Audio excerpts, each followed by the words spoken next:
ಇವತ್ತಿನ ವಿಡಿಯೋದಲ್ಲಿ ಬಾಯಿಗೆ ಸಖತ್ ರುಚಿ ಕೊಡುವಂತಹ ತುಂಬನೇ ಹೆಲ್ದಿಯಾಗಿರುವಂತಹ ಮೊಳಕೆ ಹುರುಳಿಕಾಳಿನ ಸಾರನ್ನು ತುಂಬನೇ ಸುಲಭವಾಗಿ ಸಪರೇಟ್ ಆಗಿ ಬೇಯಿಸ್ಕೊಳ್ಳದೆ ಒಗ್ಗರಣೆ ಹಾಕೊಳ್ಳದೆ ಈಸಿಯಾಗಿ ಮಾಡೋ ವಿಧಾನವನ್ನು ಹೇಳ್ಕೊಡ್ತಾ ಇದ್ದೇನೆ. ಮಿಸ್ ಮಾಡದೆ ನೋಡಿ. ನನ್ನ ಈ ವಿಶೇಷವಾಗಿರುವಂತಹ ಈ ರೆಸಿಪಿ ನಿಮಗೆ ಇಷ್ಟ ಆದರೆ ಈ ವಿಡಿಯೋನ ಲೈಕ್ ಮಾಡಿ, ಬೇರೆಯವರಿಗೆ ಶೇರ್ ಮಾಡಿ ಕೂಡ. ಹಾಗೇನೆ ನೀವೇನಾದರೂ ಫಸ್ಟ್ ಟೈಮ್ ನನ್ನ ಚಾನೆಲ್ ನೋಡ್ತಾ ಇದ್ರೆ ಇಲ್ಲಿ ತನಕ ಸಬ್ಸ್ಕ್ರೈಬ್ ಆಗಿಲ್ಲದಿದ್ರೆ ದಯವಿಟ್ಟು ಸಬ್ಸ್ಕ್ರೈಬ್ ಆಗಿ. ಯಾಕಂತಂದ್ರೆ ನಾನು ನೆಕ್ಸ್ಟ್ ಹಾಕುವಂತ ಕೂಡ ಎಲ್ಲ ವಿಡಿಯೋಗಳನ್ನ ನೀವು ಎಲ್ರಿಗಿಂತ ಮುಂಚೆನೆ ನೋಡ್ಬೋದು. ಥ್ಯಾಂಕ್ಸ್ ಎಲ್ರಿಗೂ.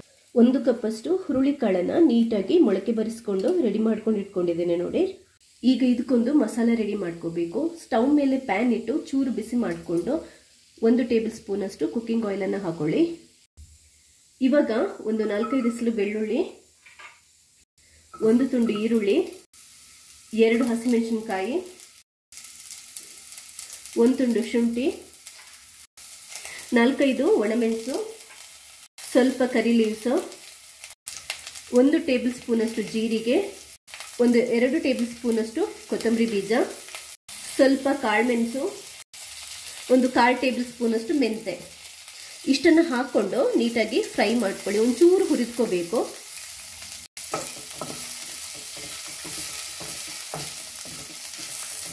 ಅದನ್ನು ಒಟ್ಟಿಗೆ ಹುರಿದ್ಕೋಬಹುದು. ಸಪ್ರೇಟ್ ಆಗಿ ಏನು ಬೇಕಾಗಿಲ್ಲ. ನಮಗೆ ಕೆಲಸ ತುಂಬಾ ಈಸಿ ಆಗುತ್ತೆ.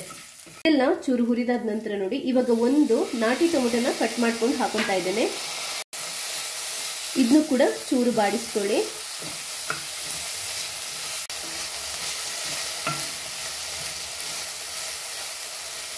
ಸಾಕಿಷ್ಟು ಸ್ಟವ್ ಬಂದ್ ಮಾಡಿ ಇದನ್ನ ಸ್ವಲ್ಪ ತಣ್ಣಗಾಗಲಿಕ್ಕೆ ಬಿಡೋಣ. ಇದಕ್ಕೆ 1 ಚೂರು ಹುಣಸೆ ಹಣ್ಣನ್ನು ಹಾಕೊಳ್ಳಿ, ಸ್ವಲ್ಪ ಇಂಗನ್ನು ಹಾಕೊಳ್ಳಿ, ಸ್ವಲ್ಪ ಅರಿಶಿನ ಪುಡಿ. ಈಗ ಸ್ವಲ್ಪ ನೀರು ಹಾಕೊಂಡು ಇದೊಂಚೂರು ಪೇಸ್ಟ್ ಮಾಡ್ಕೊಂಡು ಇಟ್ಕೊಳ್ಳೋಣ.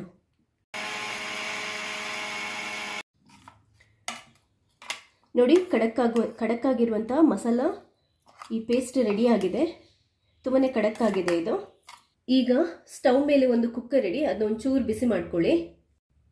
ಅದಕ್ಕೆ 1 ಟೇಬಲ್ ಸ್ಪೂನ್ ಅಷ್ಟು ಕುಕ್ಕಿಂಗ್ ಆಯಿಲ್ ಅನ್ನು ಹಾಕೊಳ್ಳಿ, 1 ಟೇಬಲ್ ಸ್ಪೂನ್ ಅಷ್ಟು ಸಾಸಿವೆನ ಹಾಕೊಳ್ಳಿ, ಸ್ವಲ್ಪ ಜೀರಿಗೆನ ಹಾಕೊಳ್ಳಿ. ಸಾಸಿವೆ ಸಿಡಿದ ನಂತರ ಚಿಕ್ಕದಾಗಿ ಕಟ್ ಮಾಡ್ಕೊಂಡಿರುವಂತ 1 ಈರುಳ್ಳಿನ ಹಾಕೊತಾ ಇದ್ದೇನೆ. ಚೂರು ಮಿಕ್ಸ್ ಮಾಡ್ಕೊಳ್ಳಿ. ಒಂಚೂರು ಫ್ರೈ ಆಗಲಿ ಇದು. ನೀವು ಈರುಳ್ಳಿ ತಿನ್ನಲ್ಲ ಅಂತಂದ್ರೆ ಈರುಳ್ಳಿನ ಸ್ಕಿಪ್ ಮಾಡ್ಬೋದು. ಇವಾಗ ನಾನು ಇದಕ್ಕೆ ಹುರುಳಿಕಾಳನ್ನ ಹಾಕೊತಾ ಇದ್ದೇನೆ. ಜಸ್ಟ್ ಸ್ವಲ್ಪ ಮಿಕ್ಸ್ ಮಾಡ್ಕೊಳ್ಳಿ ಸಾಕು. ರೆಡಿ ಮಾಡಿಟ್ಟಿರುವಂತಹ ಮಸಾಲನ ಇದಕ್ಕೆ ಹಾಕೊಳ್ಳೋಣ.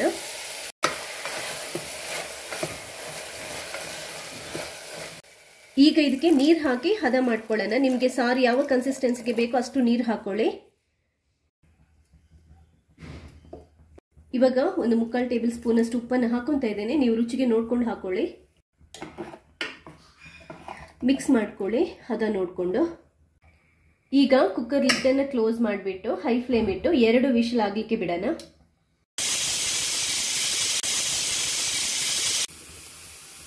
ಎರಡು ವಿಷಲ್ ಆಗಿದೆ. ಇವಾಗ ಇದರದ್ದು ಪ್ರೆಷರ್ ಕಮ್ಮಿ ಆಗಲಿ, ಅಲ್ಲಿ ತನಕ ಬಿಟ್ಬಿಡೋಣ. ನೋಡಿದ್ರಲ್ವಾ, ತುಂಬನೇ ರುಚಿ ಆಗಿರುವಂಥ ಮೊಳಕೆ ಹುರುಳಿಕಾಳಿನ ಸಾರನ್ನು ಎಷ್ಟು ಸುಲಭವಾಗಿ ಮಾಡ್ಕೊಂಡ್ವಿ ಅಂತ.